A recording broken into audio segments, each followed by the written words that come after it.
Né pour transformer des vies, le révérend Alain Patrick Tsengue est le fondateur des ministères ACER. Président et producteur de la chaîne Évangile TV, il est également animateur principal de l'émission Pendule à l'heure. Bienvenue à l'émission Pendule à l'heure. Conférencier à succès, l'un de ses messages clés est la formation des disciples et la formation des fils spirituels. Son investissement dans ses fils spirituels est ce qui fait de lui aujourd'hui un père respecté partout dans le monde. Auteur de plusieurs ouvrages, il défend en l'occurrence le message de la foi. La foi, c'est être sûr. Croit en la prospérité. Quand tu donnes l'offrande, Dieu t'apparaît en rêve, il dit qu'est-ce que tu veux. Et en la santé divine. Tous étaient guéris. Orateur apprécié pour ses messages directs et dynamiques, son ministère est accompagné par la manifestation des dons de guérison et de révélation. Mesdames et messieurs, veuillez accueillir l'homme de Dieu, l'apôtre Alain Patrick Tsengue. Gloire à Dieu, depuis ce matin, on a commencé donc une série intitulée « Comment faire partie du conseil de Dieu » ou « Comment faire partie du conseil divin ». Et je vous ai dit ce matin au premier service que c'est important que vous puissiez voir tout l'enseignement, comme tous mes enseignements de tous les dimanches, à tous les 5 cultes. L'intérêt de cet enseignement, c'est quoi? Rapidement, je vais rappeler. L'intérêt, c'est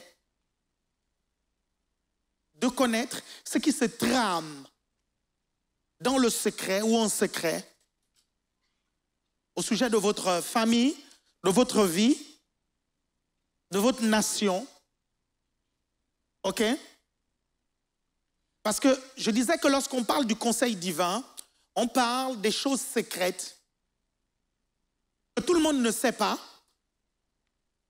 des choses que le ciel décide, des choses aussi que les hommes décident secrètement, des choses aussi que l'enfer décide pour attaquer votre vie, attaquer votre famille, attaquer votre nation et attaquer votre pays ou votre société. Est-ce que vous me comprenez?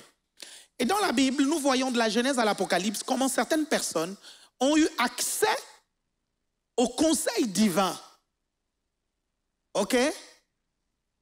Ils ont été au courant de certaines choses. Ils ont été au courant de ce que le diable avait décidé, ou ils ont été au courant de ce que Dieu avait décidé, ou de ce que les hommes avaient décidé.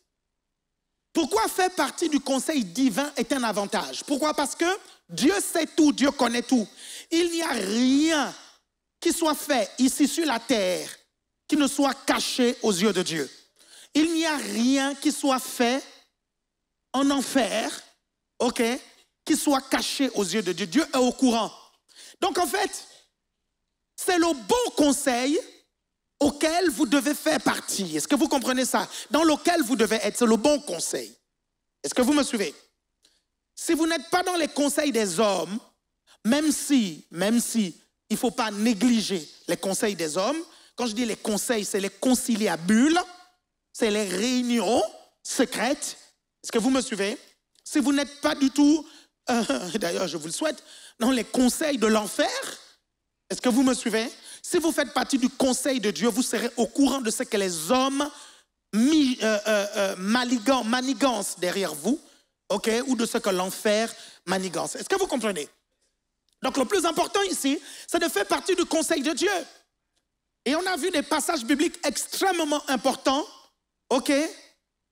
On a vu par exemple Psaume 25, à partir du verset 14, l'amitié de l'Éternel est pour ceux qui le craignent.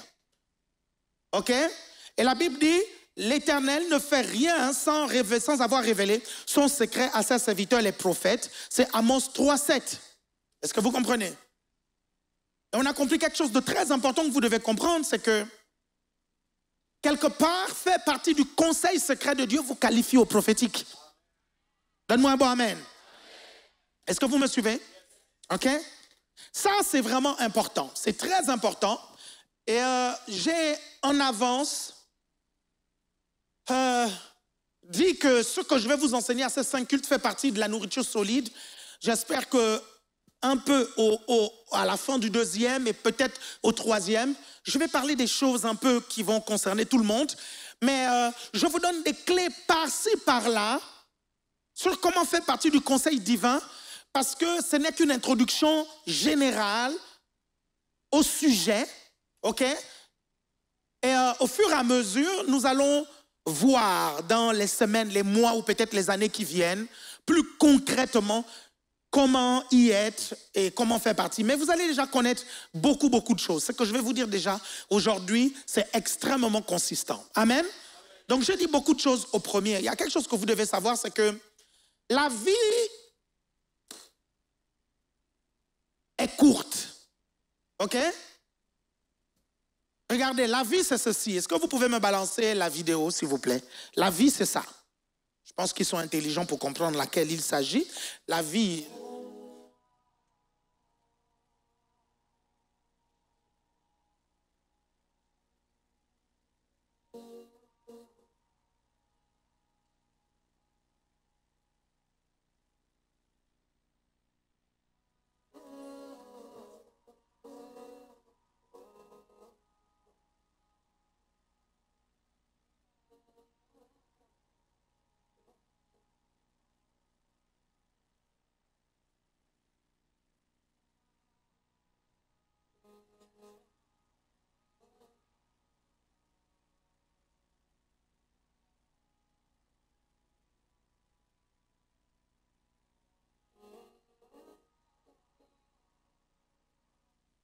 Est-ce que vous voyez en combien de temps, cette vidéo a duré combien de temps, s'il vous plaît, multimédia? Est-ce que vous pouvez me dire, s'il vous plaît, rapidement? Elle a duré combien? 40 secondes. 50 secondes, c'est ça? Vous avez vu la vie de quelqu'un défiler là en 50 secondes. C'est comme ça que Dieu voit votre vie. Est-ce que quelqu'un me suit? C'est comme ça hein, que Dieu voit votre vie. Pour vous, vous pensez qu'elle est longue, hein? Mais Dieu, dans son regard de l'éternité, c'est comme ça qu'il voit votre vie. Est-ce que quelqu'un me suit ici? Est-ce que vous ne vous rappelez pas, il y a à peine quelques temps, vous étiez encore à la maternelle et vous chantiez Frère Jacques? Ça ne vous dit pas quelque chose? Vous vous rappelez comme si c'était hier, n'est-ce pas? C'est passé tellement vite et je vous assure, très vite, vous allez vous retrouver mariés, je vous le souhaite. Très vite, vous allez vous retrouver avec des enfants. Et très vite, vos enfants, comme j'ai été surpris le mois dernier, en décembre, mon premier fils, il a pris 18 ans. Vous vous rendez compte, il est majeur. Alors qu'il est né hier, là, en 2005. Est-ce que vous me suivez? Je vous dis ça pourquoi? Préparez la deuxième vidéo, celle du chat. Je vous dis ça pourquoi? Parce que c'est important que vous compreniez que vous devez découvrir le plan de Dieu pour votre vie. Je l'ai dit au premier, j'ai dit quand vous découvrez le plan de Dieu pour votre vie, en fait, c'est important que vous compreniez que, en fait, vos connaissances doivent être ciblées maintenant sur le plan de Dieu pour votre vie. Pourquoi? Parce que la Bible dit que nous connaissons en partie. Nous connaissons en partie pourquoi? Tout simplement parce que la connaissance est aussi grande que l'éternité de Dieu. Parce que Dieu est omniscient en fait. Et vous ne pouvez pas tout connaître comme Dieu connaît tout. C'est pour ça que vous devez cibler vos connaissances, votre connaissance sur le plan de Dieu pour votre vie, pour être efficace, accomplir ce plan. Est-ce que vous comprenez? Beaucoup d'entre vous, vous prenez à la légère le fait de connaître le plan de Dieu pour votre vie. Mais moi, très jeune, j'avais compris que c'était la clé du succès dans la vie. Parce que si l'Éternel ne bâtit la maison, ceux qui la bâtissent travaillent en vain. Pour que Dieu t'accompagne dans tes projets, il faut que ce soit ses projets à lui. Quelqu'un me suit ici? Et ça, c'est la clé du succès. C'est pour ça qu'on a terminé le premier service par Noé et l'histoire du déluge. Et j'ai dit que l'histoire du déluge, c'est l'histoire d'un secret qui s'est diffusé dans une famille. Regardez, vous prenez Matthieu chapitre 24, du verset 36 au verset 44. Matthieu chapitre 24, du verset 36 au verset 44. Matthieu 24, du verset 36 au verset 44.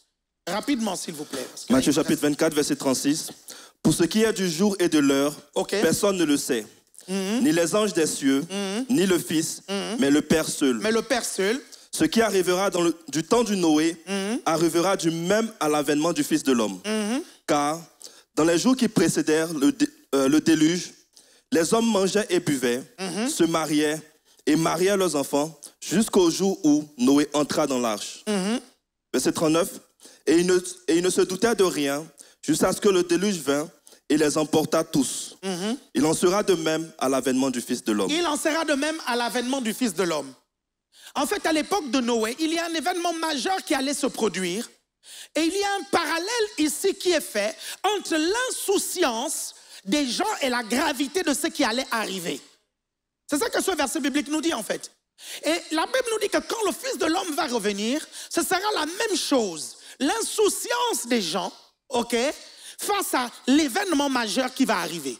Écoutez-moi, l'événement majeur qui va arriver dans l'histoire de l'humanité, le prochain événement majeur, ce n'était pas la crise du Covid.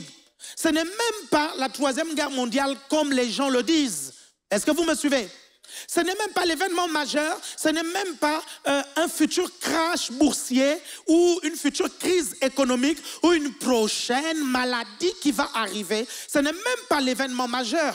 L'événement majeur qui va arriver et qui va marquer l'histoire de l'humanité, c'est l'enlèvement de l'Église et le retour de Jésus. Est-ce que quelqu'un me suit ici? C'est l'enlèvement, parce que ce qui va se passer, c'est quoi? C'est qu'il y aura une partie de l'humanité qui sera mystérieusement enlevée. Vous comprenez? Et les informations, les infos, les journaux, les réseaux sociaux vont parler de la disparition de ces personnes qui font partie de l'Église du Seigneur. C'est l'événement majeur. Et la Bible nous dit que, en fait, ça va se passer comme au temps de Noé. Les gens mangeaient, buvaient, se mariaient, mariaient leurs enfants. Quoi de plus légitime? Quoi de plus légitime que de manger? Quoi de plus légitime que de se marier? Quoi de plus légitime que de marier ses enfants? Mais la Bible veut nous faire comprendre ici que ce sont ces mêmes choses légitimes qui nous défocalisent de l'agenda divin. Ce sont ces mêmes choses légitimes qui nous sortent de la fréquence divine, à un point où nous n'arrivons pas à capter les informations du conseil divin. Quelqu'un me suit ici? Vous êtes toujours là? Ça, c'est important que vous puissiez comprendre ça. Hein? C'est important que vous puissiez comprendre ça. Le problème de beaucoup de gens, c'est que les gens, en fait, Dieu promet une bénédiction, mais la même bénédiction les défocalise. C'est un gros problème. C'est un gros problème. Vous n'arrivez pas à comprendre que quand Satan n'arrive pas à vous avoir sur des choses qui semblent être clairement des péchés, vous comprenez? Il va vous gagner dans quelque chose de légitime et vous faire rentrer dans l'abus et vous faire rentrer dans la défocalisation totale. Est-ce que vous comprenez ce que je suis en train de vous dire là? Satan ne tente pas tout le monde pour les mêmes choses. Je suis désolé, il y en a qui ont dépassé l'étape de la cigarette, d'être tentés par la cigarette, la drogue et toutes ces choses-là. Quelqu'un me suit ici? Il y en a qui sont véritablement spirituels et qui sont véritablement consacrés. Mais Satan va les gagner comment? Satan va les gagner dans ces choses qu'on appelle légitimes. Est-ce que vous me comprenez attentivement? Et ces choses-là peuvent vous empêcher d'être au courant de ce qui se passe dans le conseil divin. Est-ce qu'il y a quelqu'un qui me suit ici? Vous êtes toujours là? Un chrétien doit vivre les pieds sur la terre et le cœur au ciel. Est-ce que vous me suivez? Parce qu'il doit capter les fréquences divines pour avoir des informations que les autres ici sur la terre n'ont pas. Ça donne de l'avance. Et je vais dire quelque chose de très grave, ça sauve la vie. Quelqu'un me suit ici? Combien de chrétiens sont morts pendant le Covid parce qu'ils n'avaient pas la bonne information? Bien aimé, avant que le Covid ne vienne, j'étais au courant qu'il devait y avoir une crise mondiale qui allait bousculer la planète. Et j'ai pris un mois, le mois de décembre 2018, pour enseigner à l'église et au ministère comment développer un esprit fort. Quelqu'un me suit ici? Ça vous met en avance. Et ça peut vous sauver la vie. Vous êtes là? Mais je l'ai dit, l'amitié de Dieu est pour ceux qui le craignent. Quels sont ceux qui font partie du conseil de Dieu? C'est ceux qui sont les amis de Dieu. Et je disais tout à l'heure que, oui, quand on parle de faire partie du conseil divin, certains d'entre nous, nous voyons déjà le fait de passer du temps avec Dieu. Oui, il y a ça. Est-ce que quelqu'un me suit ici? Il y a ces éléments-là. Il y a aussi le fait de craindre Dieu, c'est-à-dire le respecter. Oui, il y a ces éléments-là, mais il y a beaucoup d'autres éléments qu'on va voir pendant cette journée qui sont très, très importants. Et j'ai pris un exemple très simple. J'ai dit, Pharaon avait une information que ceux qui marchaient avec Yahweh n'avaient pas. Et pourtant, cette information, c'est Yahweh qui lui a révélée. Est-ce que vous me suivez? Vous me suivez? Donc, ce n'est pas tout d'avoir une relation avec Dieu. Ce n'est pas tout. Il y a bien plus encore. Est-ce que vous me suivez attentivement? Cette histoire d'être dans le conseil divin, vous comprenez?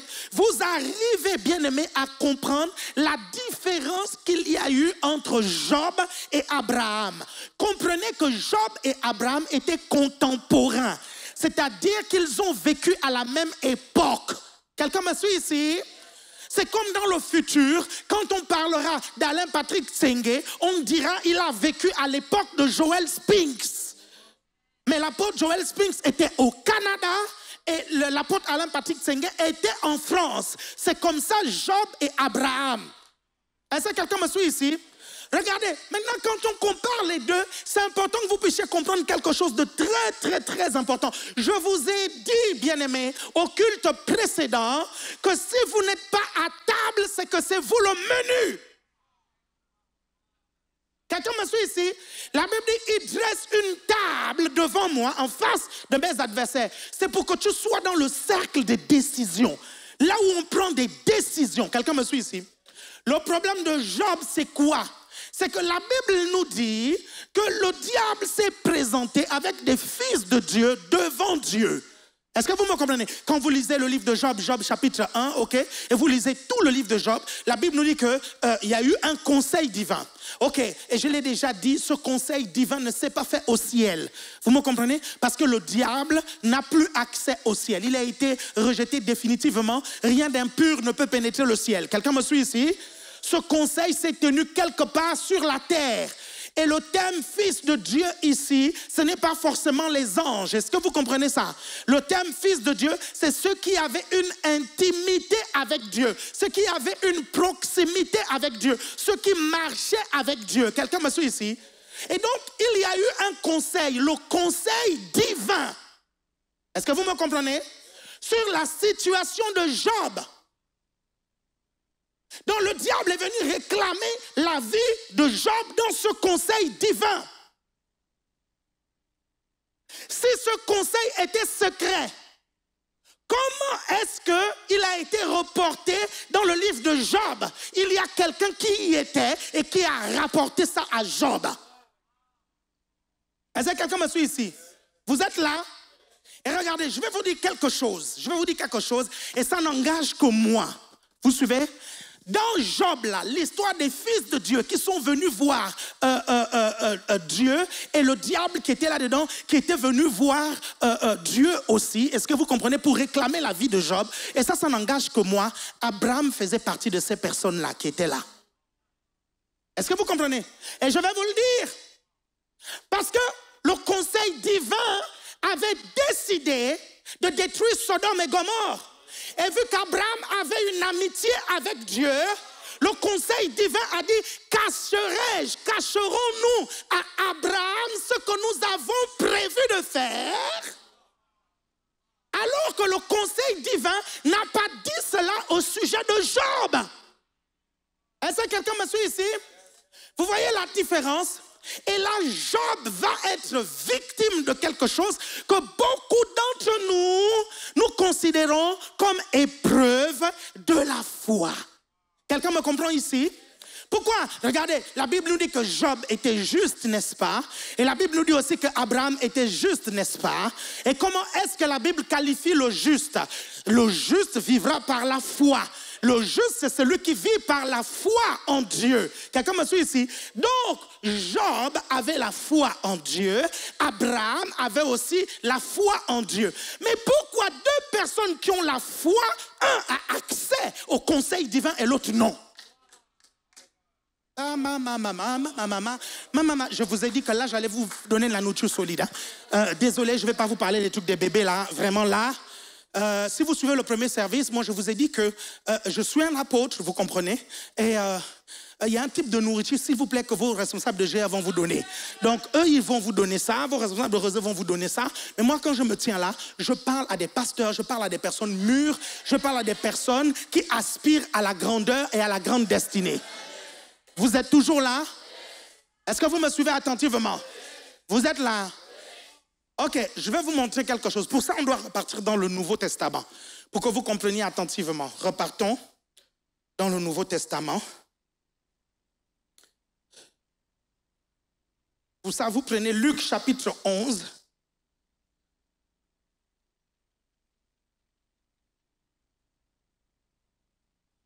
Verset 21. Luc chapitre 11, oui, verset 21. 21 à 22. Luc chapitre 11, verset 21. Oui. Lorsqu'un homme fort et bien armé garde sa maison, ce qu'il possède est en sûreté. Voilà, continue. Mais si un plus fort que lui survint et le dompte, il lui enlève toutes les armes dans lesquelles il se confiait et il distribue ses dépouilles. Vas-y, reprends encore Luc chapitre 11, verset 21. Lorsqu'un homme fort et bien armé garde sa maison, ce qu'il possède est en sûreté. Mais si un plus fort que lui survint et le dompte, il lui enlève toutes les armes dans lesquelles il se confiait et il distribue ses dépouilles. Ok, prends maintenant Hébreux chapitre 11, verset 17.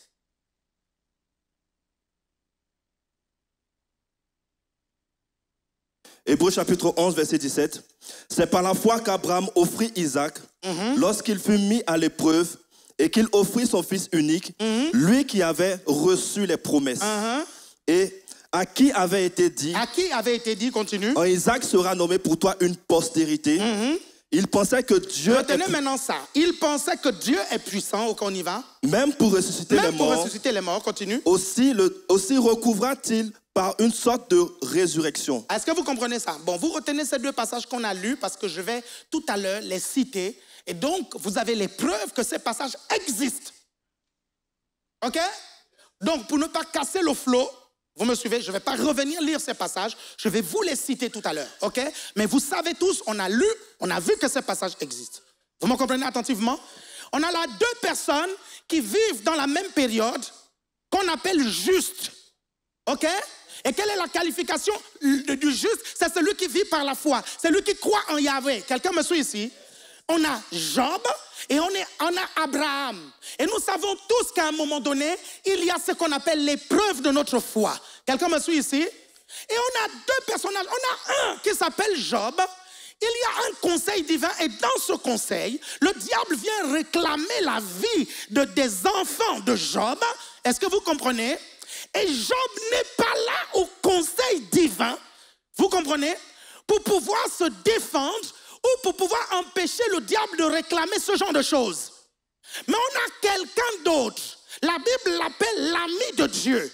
La Bible dit que le conseil divin a dit « Cacherons-nous à Abraham ?» Ça veut dire que le conseil divin a décidé de ne pas cacher à Abraham. Ça veut dire alors qu'Abraham avait accès au conseil divin. Quelqu'un me suit ici? Et voici qu'on doit éprouver la foi des deux. Ok? Il y a un dont on tue les enfants. Il y a un autre à qui on demande de tuer son propre enfant. Pourquoi? Parce que le diable n'avait pas la force de tuer les enfants d'Abraham, parce qu'Abraham était fort et bien armé dans la foi. Donc Dieu ne pouvait pas éprouver la foi d'Abraham en envoyant Satan. Abraham allait détruire le diable. Est-ce qu'il y a quelqu'un qui me suit ici? Est-ce que vous voyez la différence? Vous voyez la différence? Le niveau de foi va déterminer ton accès au conseil divin ou pas. Et je vais vous l'expliquer tout à l'heure, parce que nous avons la Bible dit que nous avons tous la foi. Mais pourquoi certains n'ont pas accès au conseil divin? Le niveau de foi. On voit le niveau de foi d'Abraham, et par rapport au niveau de foi de Job, c'est complètement différent. Regardez comment Dieu parle à Abraham et comment Dieu parle, vous comprenez, d'Abraham. Et regardez maintenant la conversation de Dieu avec Job. Est-ce que vous avez déjà eu une conversation avec quelqu'un qui vous irrite? C'est-à-dire, quand vous parlez avec elle, plus elle parle, plus elle vous énerve. Vous avez déjà eu cette conversation, n'est-ce pas? Regardez la conversation de Dieu avec Job. Vous avez l'impression que c'est une conversation qui irrite Dieu. À un moment donné, Dieu va dire à Job, écoute, plus que tu veux m'enseigner, dis-moi, c'est quoi la taille de la mer? Dis-moi, c'est quoi le nombre de tes cheveux? Dis-moi, c'est quoi le nombre de la poussière du sol? Dis-moi, à un moment donné, Job était obligé de dire, pardon chef, pardon chef, pardon chef. Mais regardez les conversations d'Abraham avec Dieu. Regardez la différence. C'est là où vous voyez celui qui a obtenu la faveur d'avec celui qui n'a pas obtenu la faveur. C'est là où vous voyez la différence avec celui qui a accès au conseil et celui qui n'a pas accès au conseil. Le conseil de Dieu est pour les amis de Dieu. Et les amis de Dieu, c'est ceux qui craignent Dieu. Et c'est ceux qui ont une foi d'un niveau élevé. Vous êtes là? J'espère que je ne vous ai pas perdu. Bouge tes pieds, bouge tes pieds. Bouge tes pieds, bouge tes pieds, bouge tes pieds.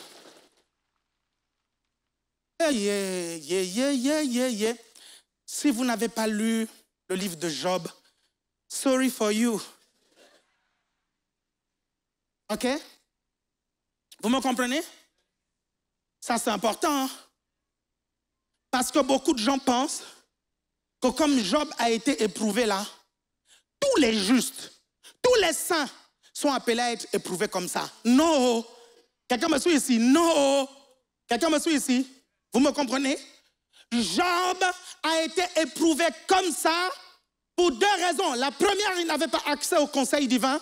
N'est-ce pas Job lui-même qui dit que ce que tu crains t'arrive? Est-ce que vous voyez l'état de la foi de Job? Job était un homme de foi, c'était un juste, mais sa foi était malade.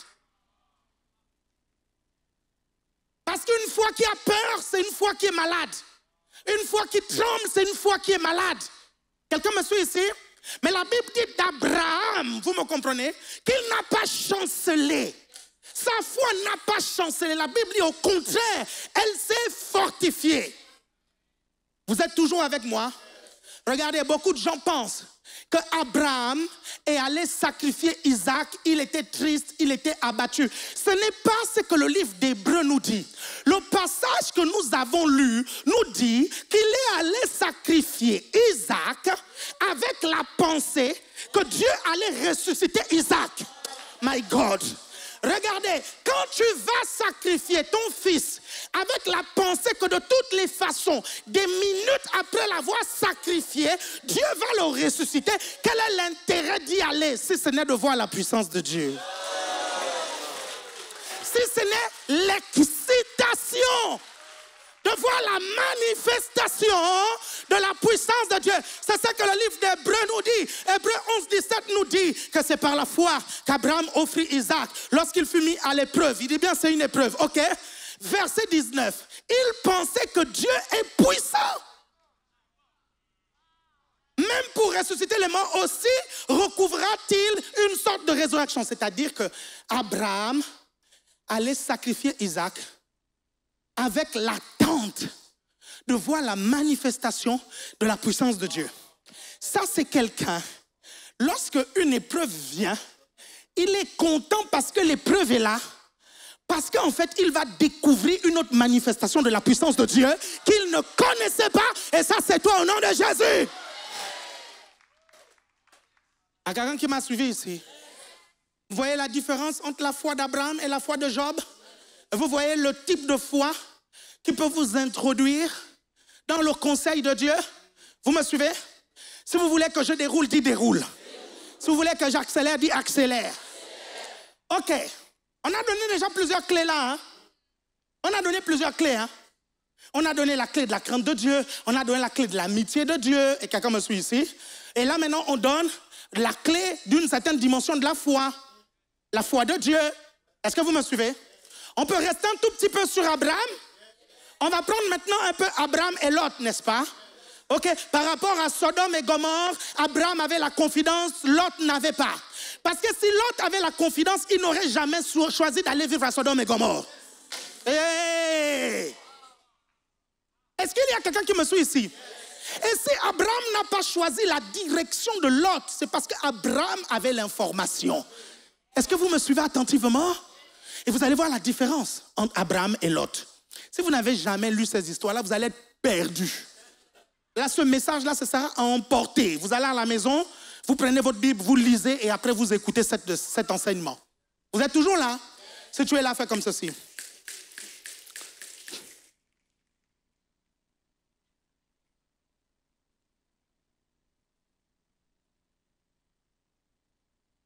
Quand on arrive maintenant à Abraham,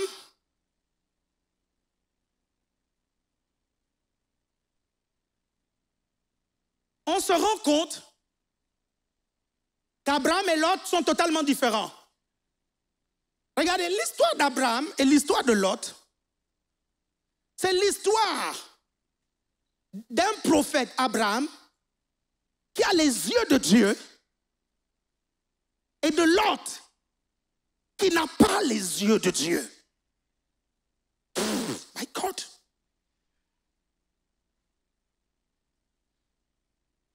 Pourquoi? Parce que pour faire partie du conseil de Dieu, il faut commencer à voir les choses comme Dieu les voit. Quelqu'un me suit ici? La Bible dit, deux personnes ne peuvent pas marcher ensemble s'ils ne se sont pas entendus. Les deux personnes risquent de se battre tout le temps. Ça risque d'être trop compliqué parce qu'ils n'ont pas la même vision des choses. On parle de la même vision des choses. Pour faire partie du conseil de Dieu, il faut avoir la vision de Dieu. Et Abraham avait la vision de Dieu et Lot n'avait pas la vision de Dieu. Et je vais vous le démontrer. Vous voulez que je vous le démontre un tout petit peu? Regardez. Quand Dieu dit à Lot et à sa famille de ne pas regarder en arrière, ok? Sinon, ils deviendront une statue de sel. La Bible nous dit que la femme de Lot, ok, est devenue une statue de sel parce qu'elle s'est retournée pour regarder en arrière, ok?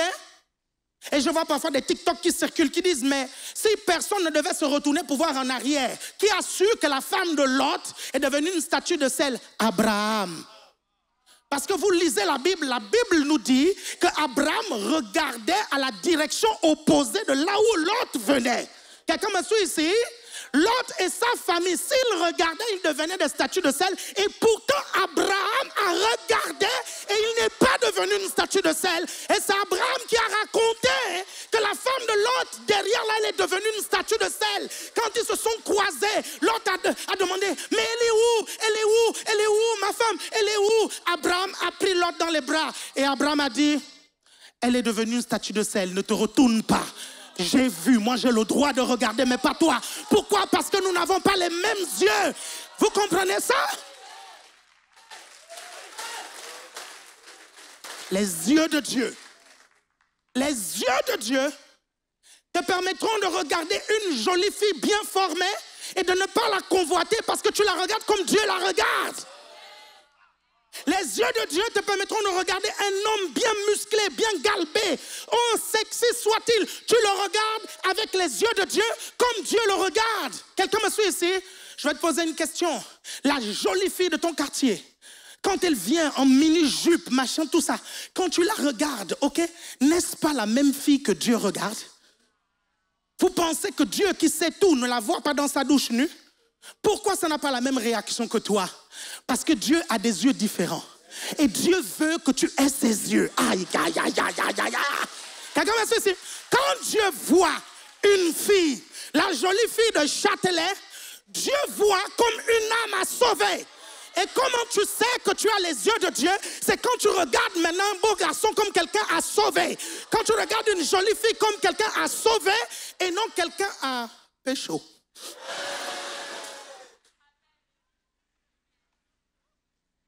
Il y a quelqu'un ici? Vous êtes là?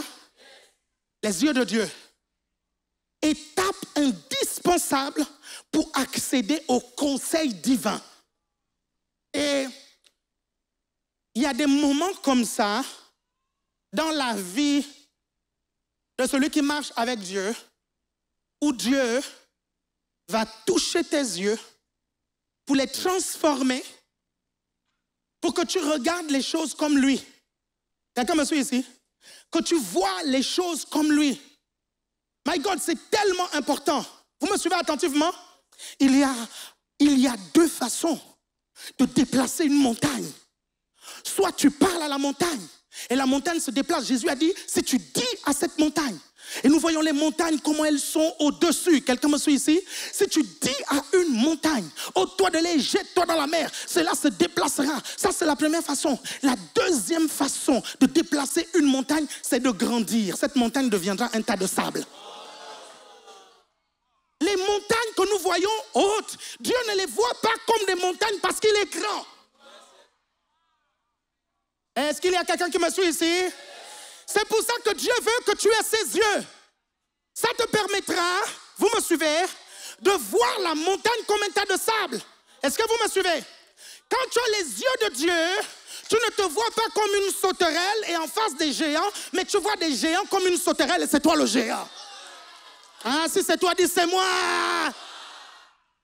Et ça, c'est une condition indispensable. Parce que si tu fais partie du conseil de Dieu et que tu n'as pas la façon de voir de Dieu, tu n'as pas la foi de Dieu, tu seras très ennuyant et irritant dans le conseil de Dieu. Responsable de GR, responsable de réseau plutôt, et pasteur, est-ce que ça ne vous a jamais irrité d'avoir dans une de vos réunions des 12, un 12 qui est complètement à côté de la plaque? Tu sens que son raisonnement est rempli d'incrédulité, rempli de machin. Vous voyez dans quel état ça vous met? Et imaginez Dieu, si Dieu vous accepte dans son conseil avec cette façon de voir les choses, vous pensez sincèrement que ce sera productif? Comme nous savons que Dieu est un Dieu productif, il ne fera jamais rentrer ce genre de personnes. C'est pour ça qu'il n'a pas fait rentrer Job. Vous comprenez? Job passait toutes ses journées à avoir peur. Avoir peur que les biens qu'il a soient arrachés. Je vous ai déjà dit que si votre richesse est bâtie sur la parole de Dieu, votre richesse ne passera pas. Pourquoi? Parce que la Bible dit le ciel et la terre passera, mais ma parole ne passera jamais. Vous suivez? Le ciel et la terre passeront, mais ma parole ne passera jamais. Donc si votre richesse est bâtie sur la parole de Dieu, c'est comme si votre vie était bâtie sur le roc et le rocher. Vous n'avez pas à craindre que votre richesse puisse partir. Vous me suivez? Mais il passait son temps à avoir peur. Il stressait. Une fois malade. Vous êtes là? Si tu es là, fais comme ceci. On est en train de parler des yeux de Dieu, non? OK? Les yeux de la foi, les yeux de Dieu, non? Dans notre vie chrétienne, il y a plusieurs expériences qui nous amènent à ouvrir les yeux. OK? Vous êtes là? Il y a quand nous naissons, les médecins vont vous dire, quand un enfant naît, il ne voit pas bien. Ils vont vous dire, c'est pour ça qu'ils sont comme ça.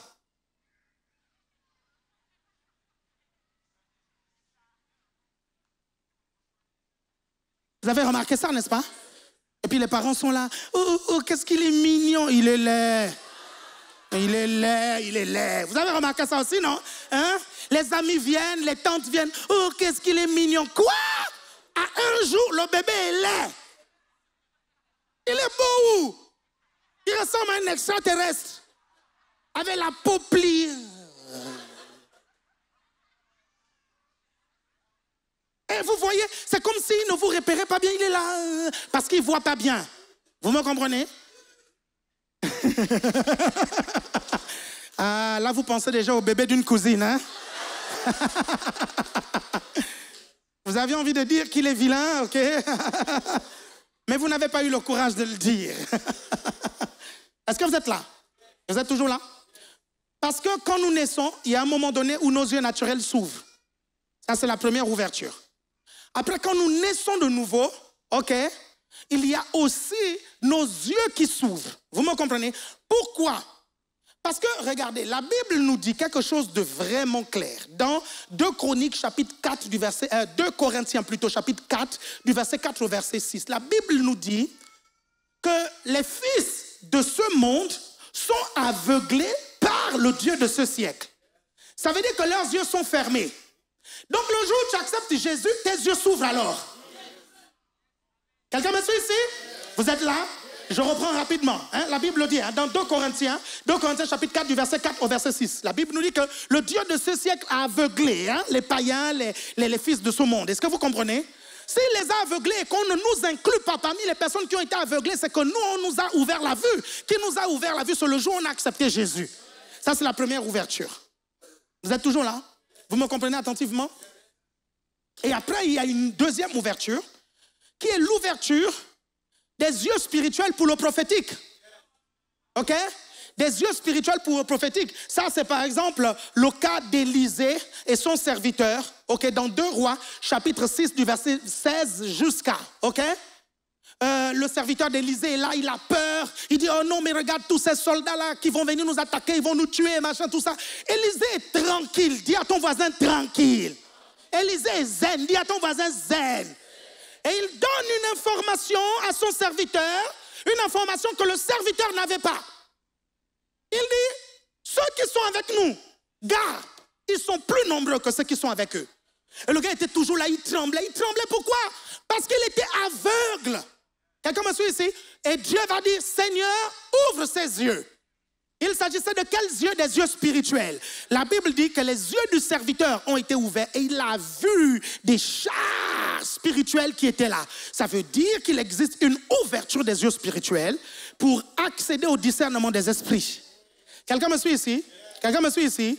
Et d'ailleurs même, vous savez, il y a une histoire dans la Bible, je vais vous donner encore la référence, vous notez. Ok, si vous ne pouvez pas noter, je vous dis ce message, vous pouvez le prendre à emporter à la maison et puis vous irez le regarder sur la chaîne YouTube de ACF Paris. Vous êtes là? Dans Marc chapitre 8 du verset 22 au verset 26, Marc chapitre 8 du verset 22 au verset 26, on nous parle d'une histoire d'un aveugle où Jésus applique la salive. Est-ce que vous me suivez? Donc il vient, il applique la salive. Le but, c'est d'ouvrir les yeux naturels. Il demande à l'aveugle, il dit, est-ce que tu vois? L'aveugle dit, non, je vois, oui je vois, mais je vois des hommes comme des arbres et ils marchent. En fait, Jésus a ouvert la mauvaise dimension. Quand il a appliqué, il a ouvert les yeux spirituels. Parce que c'est dans le monde spirituel, vous comprenez, où on peut voir des arbres marcher, où on peut voir des arbres parler. Si les arbres ne parlent pas, pourquoi le figuier a répondu à Jésus? Et Jésus a entendu le figuier avec quelles oreilles? Ouais, là c'est trop. Là c'est trop. Vous êtes toujours là?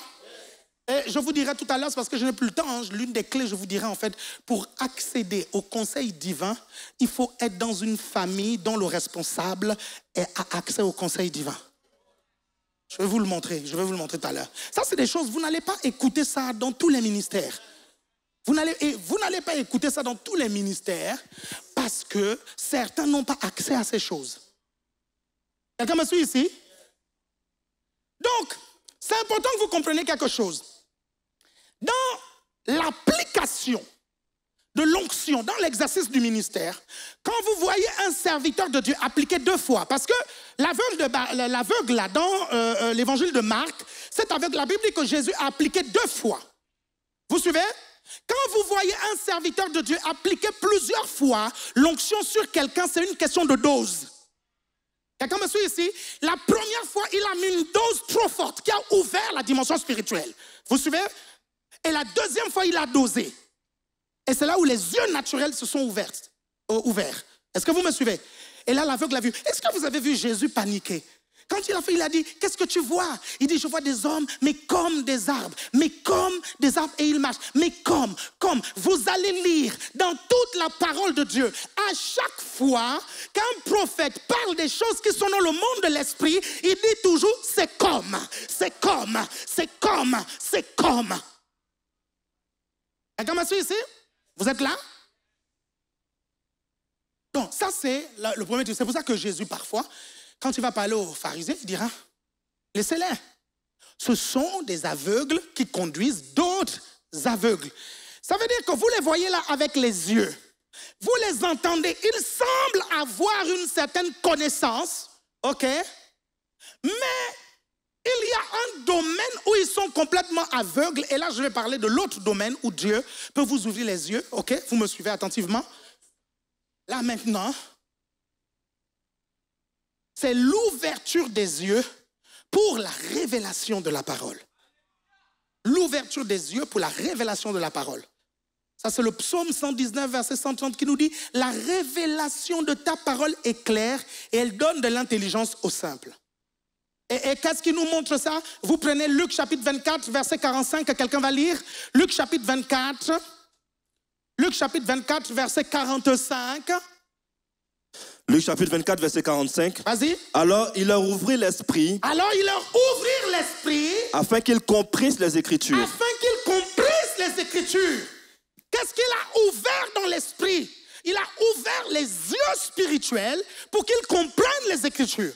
Quelqu'un me suit ici? Pour qu'ils aient la révélation. Est-ce que vous me suivez attentivement? Ça aussi, c'est une expérience que vous devez avoir. Est-ce que vous me suivez? Parce que, vous savez, si votre intelligence ne s'ouvre pas, si vous n'avez pas cette ouverture-là, vous pouvez toujours lire la Bible, vous ne la comprendrez pas comme l'auteur a écrit. Vous me suivez? Et ça, c'est une expérience spirituelle. Dis, c'est une expérience spirituelle. Dis, c'est une expérience spirituelle. Je suis toujours dans ma grosse introduction du thème « Comment faire partie du conseil de Dieu ». Amen. Lève-toi quelques instants, c'est terminé.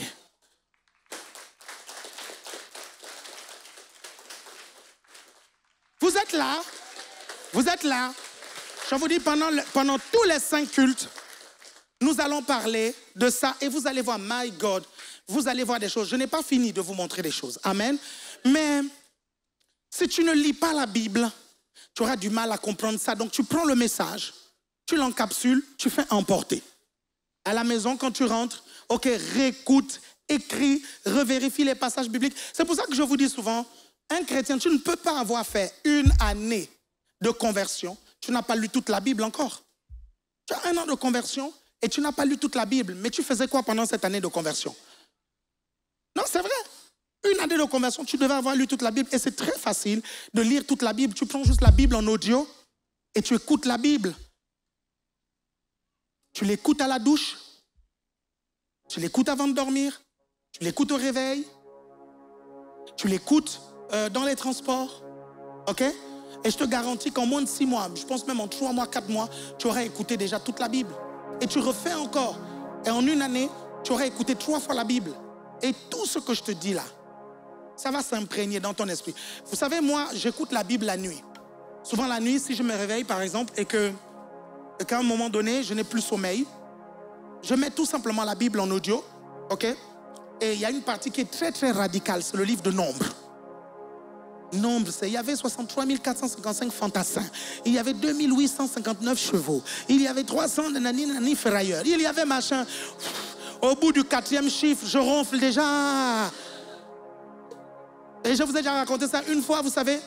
Il y avait la Bible en audio. Donc je l'ai mise. Et j'ai dormi. Et je me suis retrouvé dans une bataille. Je me suis retrouvé dans une forêt, ok? Et j'ai vu Joab qui voulait tuer quelqu'un, vous suivez? Et la personne était accrochée sur des lianes. Et Joab a voulu enfoncer. Et quand il a voulu enfoncer, vous savez que moi, je n'aime pas déjà les films d'horreur. Je n'aime pas les cauchemars. Et dans la nuit, s'il y a quelque chose qui se passe dans mon rêve et je ne suis pas d'accord, moi, je me réveille. Ah oui, je commande ça. Hein. Je ne subis jamais mes rêves. Jamais. Dès que je sais que c'est un cauchemar, j'aime pas. Je me réveille. Est-ce que vous comprenez? Et quand je me réveille, je me rends compte que la Bible est sur le passage où Absalom est coincé dans une forêt et Joab essaye de le tuer. Vous êtes là? Vous êtes toujours là? Dites après moi au nom de Jésus, mes yeux s'ouvrent, mon intelligence s'ouvre. Au nom de Jésus, j'accède à la révélation, je développe les yeux de Dieu. Je déclare au nom de Jésus que je fais partie du conseil divin par mon amitié avec le Seigneur, par la crainte de Dieu, par la foi. Je déclare que ma foi est vivante, elle n'est pas malade. Au nom de Jésus, Amen. Acclame le Seigneur.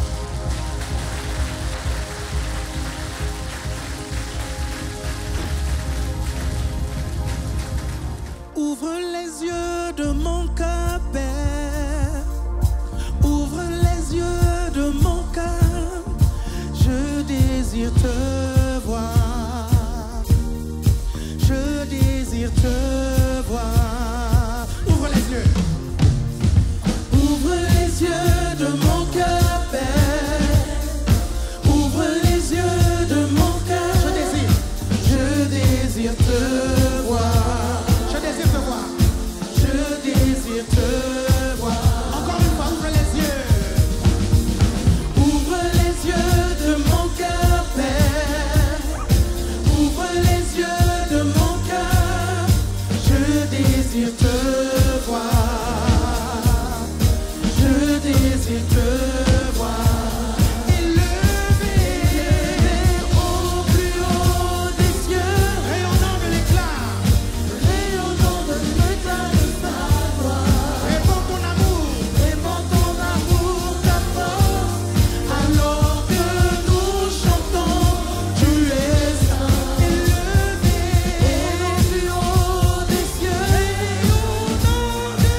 dire peu